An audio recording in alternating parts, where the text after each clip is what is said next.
শিল্পশূন্য বাংলায় শিল্প সম্মেলনের নামে ৬৩৫ কোটি। আরও জানবো, আমার সঙ্গে নিউজ রুম থেকে কৌশিক রয়েছে, আমার সহকর্মী কৌশিক। সম্মেলনের নামে শুধু নয়, এটা হচ্ছে শিল্পশূন্য বাংলায় শিল্প সম্মেলন। সেই শিল্প সম্মেলনের ইভেন্ট ম্যানেজমেন্ট এবং বিজ্ঞাপনের জন্যই ৬৩৫ কোটি। এবং যেটা চাঞ্চল্যকর অভিযোগ, সূত্র মারফত দাবি করা হচ্ছে যে এই টাকাটা গেছে গত সরকারের মুখ্যমন্ত্রী মমতা বন্দ্যোপাধ্যায়ের ঘনিষ্ঠ একটি সংস্থার অ্যাকাউন্টে। তাদের অ্যাকাউন্টে গত কয়েক বছরে ৬৩৫ কোটি টাকার বিল মেটানো হয়েছে, ৬৩৫ কোটি টাকা ঢুকেছে। এবং সেই টাকা বিলটা মিটিয়েছে হচ্ছে গত মমতা বন্দ্যোপাধ্যায় সরকার, বিগত সরকার।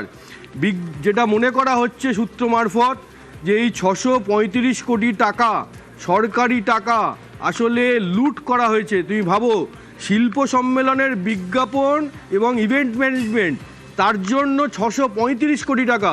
এবং সূত্র মারফত যেটা মনে করা হচ্ছে, যে সূত্রের দাবি যে সরকার মনে করছে এই সরকারি টাকাটা লুট হয়েছে এবং তার জন্যই এর তদন্তের নির্দেশ দিয়েছেন আজকে মুখ্যমন্ত্রী। এবং তিনি এও বলেছেন যে প্রয়োজনে এর তদন্ত তিনি ইডির হাতে তুলে দেবেন।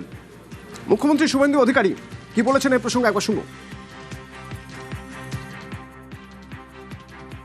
বিজিবিএস করতে গিয়ে মমতা বন্দ্যোপাধ্যায় একটি ইভেন্ট ম্যানেজমেন্ট সংস্থাকে মোট ৬৩৫ কোটি টাকা দিয়ে গেছেন। ৬৩৫ কোটি টাকা একটি ইভেন্ট ম্যানেজমেন্ট সংস্থাকে। এরও তদন্ত হবে। তদন্ত শুধু নয়, মামলা আমরা করব এবং প্রয়োজন হলে মানি লন্ডারিং যারা ইনভেস্টিগেট করে তাকেই হ্যান্ড ওভার করবো। আমরা ছাড়বো না, ছাড়ার জন্য তো মানুষ বসায়নি। চাঞ্চল্যকর অভিযোগ, এ তো চাঞ্চল্যকর অভিযোগ। কৌশিক, আর কি জানা যাচ্ছে? দেখো, প্রাথমিকভাবে যেটা আমাদের হাতে নথিটা এসছে, সূত্র মারফত যে নথি আমাদের হাতে এসছে, সেই নথি দেখলে আরও তুমি অবাক হয়ে যাবে। কেন বলছি, সেটাতে দেখা যাচ্ছে যে এই অ্যাড এজেন্সি এবং যারা ইভেন্ট ম্যানেজমেন্ট করেছিল তারা পশ্চিমবঙ্গে এই শিল্প সম্মেলনের তাদের অ্যাকাউন্টে, 3টি অ্যাকাউন্টে মোট 20 বার টাকা ঢুকেছে। কয়েক লক্ষ টাকা করে ঢুকেছে, কোটি টাকা ঢুকেছে। একবার ঢুকেছিল একটা বিলে ৯৫ কোটি টাকা। এটার পরে আরেকটা দেখা যাচ্ছে, সেখানে একটা বিলেই ঢুকেছিল ৫০৩ কোটি টাকা। মানে মোট ৬৩৫ কোটি টাকার বিল মিটিয়েছে মমতা বন্দ্যোপাধ্যায় সরকার। তার মধ্যে এই যেটা অভিযোগ যে এই সংস্থাটি হচ্ছে মমতা বন্দ্যোপাধ্যায় ঘনিষ্ঠ একটা সংস্থা, তার মধ্যে ৫০৩ কোটি টাকা শুধু একটা বিলেই মেটানো হয়েছে।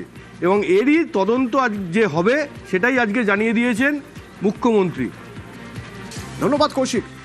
মুখ্যমন্ত্রী শুভেন্দু অধিকারী জানিয়ে দিয়েছেন তদন্ত হবে। বিজিবিএস করতে গিয়ে মমতা বন্দ্যোপাধ্যায় একটি ইভেন্ট ম্যানেজমেন্ট সংস্থাকে মোট ৬৩৫ কোটি টাকা দিয়ে গেছেন। ৬৩৫ কোটি টাকা একটি ইভেন্ট ম্যানেজমেন্ট সংস্থাকে। এরও তদন্ত হবে। তদন্ত শুধু নয়, মামলা আমরা করব এবং প্রয়োজন হলে মানি লন্ডারিং যারা ইনভেস্টিগেট করে তাকেই হ্যান্ড ওভার করবো। আমরা ছাড়বো না, ছাড়ার জন্য তো মানুষ বসায়নি। বাংলায় শিল্পই ছিল না, সেই শিল্প সম্মেলনের নামে ৬৩৫ কোটি লুটের অভিযোগ। এ নিয়ে আমরা কথা বলেছিলাম শিল্পমন্ত্রী তাপস রায়ের সঙ্গে। বিজিবিএস এর নামে এই ব্যবসা আনার নামেও প্রচুর দুর্নীতি হয়েছে, প্রায় ৬৫০ কোটি টাকার মতো। একটি অ্যাডভার্টাইজমেন্টের সংস্থার এই জিনিসটি করেছেন, মুখ্যমন্ত্রীও এটা মেনশন করেছেন। আপনার কি প্রতিক্রিয়া? স্ক্যাম নেই, দুর্নীতি নেই, এমনকি কিছু আছে পশ্চিমবাংলায় ১৫ বছরের শাসনে নেই। সুতরাং মুখ্যমন্ত্রী যখন বলেছেন সেটা সঠিকভাবেই বলেছেন। এবং এই বিজিবিএস এর যে সমস্ত অ্যাডভার্টাইজমেন্ট যাদের মাধ্যমে হয়েছে বা যা যা হয়েছে, এই ৬৫০ কোটি টাকার যে দুর্নীতি, তার একেবারে সত্তর তার তদন্ত হওয়া উচিত।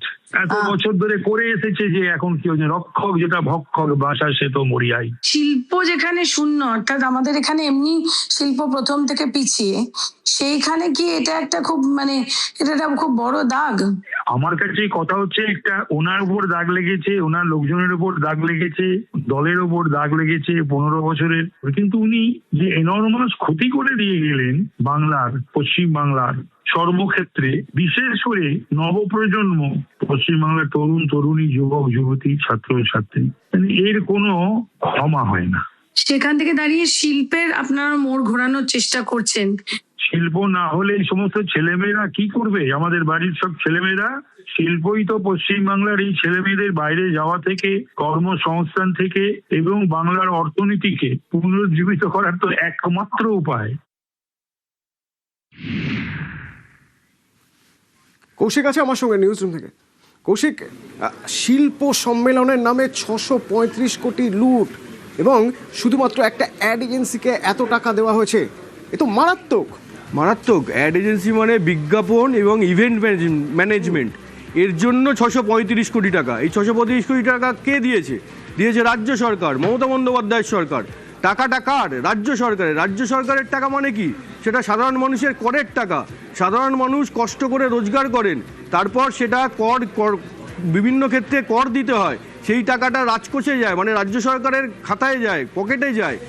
সেই টাকা দেওয়া হয়েছে 635 কোটি টাকা এবং দেওয়া হয়েছে মমতা। অভিযোগ যেটা সূত্র মারফত দাবি করা হচ্ছে সেটা হচ্ছে মমতা বন্দ্যোপাধ্যায়ের ঘনিষ্ঠ সংস্থা, এবং সেখানেই মুখ্যমন্ত্রী জানিয়েছেন তদন্ত করা হবে। এবং যেটা আমাদের কাছে প্রাথমিকভাবে সূত্র মারফত যে নথি এসছে তাতে দেখা যাচ্ছে একটা বিলেই খালি মেটানো হয়েছে 503 কোটি টাকা। কে দিল এই অর্ডার? কেন দেওয়া হলো এত কোটি কোটি টাকা? কারা এর সঙ্গে জড়িত? কোন অফিসার এই নির্দেশে সই করেছেন? কোন মন্ত্রীর সই রয়েছে? এই সব কিছু কিন্তু তদন্তের আওতায় আনা হবে এবং খতিয়ে দেখা হবে। ধন্যবাদ কৌশিক। শিল্প বাণিজ্য বিশেষজ্ঞ রূপেন্দ্র নারায়ণ রায় আমাদের সঙ্গে এই মুহূর্তে ফোনে রয়েছেন। শিল্প সম্মেলন, সেই শিল্প সম্মেলনের নামে 635 কোটি টাকা একটা ইভেন্ট ম্যানেজমেন্টকে দেওয়া হয়েছে, এদিকে বাংলায় শিল্প শূন্য। কি বলবেন? দেখুন, অনুষ্ঠান ব্যবস্থাপনার জন্য 100 কোটি টাকা দেওয়া হলো কি 50 কোটি টাকা দেওয়া হলো সেটা বড় কথা নয়। আমাদের যদি বিনিয়োগ না আসে কিন্তু যদি আমরা খরচ করি তাহলে তো ভস্যে ঘি ঢালা হলো। সেই ব্যাপারটা দেখা দরকার যে আমরা এই খরচ করে বিজ্ঞাপন বা বিপণন করে কি পেলাম তার পরিবর্তে। যদি কিছুই না পেয়ে থাকে তাহলে এটা ভস্যে ঘি ঢালা হলো। মানে এতদিন পর্যন্ত সত্যি তো আমরা কিছু পাইনি, কিন্তু এই যে এত দিনের পর দিন টাকা চলে গেছে, তাহলে তো তার তদন্ত হওয়া উচিত। মুখ্যমন্ত্রী বলছেন তদন্ত হওয়া উচিত। কিভাবে এত টাকা গেল? আমি তার সঙ্গে সহমত। যদি কোনো আমাদের এটা করদাতার টাকা, এই টাকা যদি কোনো অন্যায়ভাবে খরচ হয়ে থাকে বা তার থেকে যদি আমরা কোনো কিছু রিটার্ন না পেয়ে থাকি তাহলে নিশ্চয়ই এটা নিয়ে তদন্ত হওয়া দরকার। তাহলে এই যে এত কোটি টাকা দিয়ে এত আয়োজন, এগুলো তাহলে কি আইওয়াস ছিল মনে হয় আপনার? দেখুন, আইওয়াস ছিল কি ছিল না সেটা দেখতে হবে খতিয়ে, যে কত টাকা এসছে অ্যাকচুয়াল। মানে আমরা তো প্রত্যেকবার শুনতাম যে এত হাজার কোটি টাকা আসছে, কিন্তু অ্যাকচুয়ালি কত টাকা এসছে আমাদের যে এখন current finance minister Swapan Das, তোমাকে দেখতে হবে খতিয়ে যে লাস্ট 10 বছর আমাদের কত টাকা অ্যাকচুয়ালি এসছে এবং সেটাকে প্রকাশ করে দেওয়া উচিত জনসাধারণের জন্য। ধন্যবাদ। শিল্প সম্মেলনের নামে টাকা লুট, মারাত্মক। 635 কোটি টাকা লুটের অভিযোগ, বিপুল খরচ। যা আমাদের কাছে তথ্য রয়েছে সেই তথ্য বলছে, যা নথি রয়েছে বলা হচ্ছে যে 3টি অ্যাকাউন্টে 20 বার টাকা ট্রান্সফার হয়েছে এবং এমন একটা বিল রয়েছে, একটা বিলেই দেখা যাচ্ছে যে 503 কোটি টাকা মেটানো হয়েছে। এখান থেকেই তো প্রশ্ন, কোন বিজ্ঞাপনে এত টাকা খরচ? কার নির্দেশে বিজ্ঞাপনে এত বিপুল খরচ? কোন অফিসার, কোন মন্ত্রী ফাইলে সই করেছেন? সে সব তদন্তে খতিয়ে দেখা হবে, প্রয়োজনে তদন্ত হবে। এবার মুখ্যমন্ত্রী শুভেন্দু অধিকারী জানাচ্ছেন তদন্ত হবে, প্রয়োজনে ইডির হাতে তদন্তভার যাবে। সরকারি টাকা লুট, মানুষের করের টাকা, রাজ্যবাসীর করের টাকা যা রাজকোষে সরকারের কাছে রাখা থাকে, সেই টাকা দিয়ে 635 কোটি টাকার বিল মেটানো হচ্ছে গত কয়েক বছরে শিল্প সম্মেলনের নামে, এবং সেটাও দেওয়া হয়েছে মমতা বন্দ্যোপাধ্যায় ঘনিষ্ঠ বিজ্ঞাপন ও ইভেন্ট ম্যানেজমেন্ট সংস্থাকে। মারাত্মক অভিযোগ। শুনুন মুখ্যমন্ত্রী শুভেন্দু অধিকারী কি বলছেন। বিজিবিএস করতে গিয়ে মমতা বন্দ্যোপাধ্যায় একটি ইভেন্ট ম্যানেজমেন্ট সংস্থাকে মোট 635 কোটি টাকা দিয়ে গেছেন। 635 কোটি টাকা একটি ইভেন্ট ম্যানেজমেন্ট সংস্থাকে।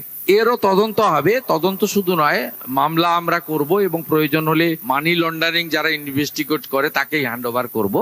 আমরা ছাড়বো না, ছাড়ার জন্য তো মানুষ বসায়নি। একটি ইভেন্ট ম্যানেজমেন্ট সংস্থা যারা শিল্প সম্মেলন করেছে তাদের 3টি অ্যাকাউন্টে 20 বার টাকা ট্রান্সফার করা হয়েছে। যা নথি, যা তথ্য বলছে, এমন একটা বিল মেটানো হয়েছে যে বিলের 503 কোটি টাকা মেটানো হয়েছে। মানে বিল হয়েছিল 503 কোটি টাকা, সেটা মেটানো হয়েছে। এত টাকা খরচ কোন বিজ্ঞাপনে, কার নির্দেশে এমন বিপুল খরচ? ফাইলে কোন অফিসার, কোন মন্ত্রীর সই? তদন্তে সব খতিয়ে দেখা হবে। যে বাংলায় শিল্পই ছিল না, সেই বাংলায় শিল্প সম্মেলনের নামে 635 কোটি লুটের অভিযোগ।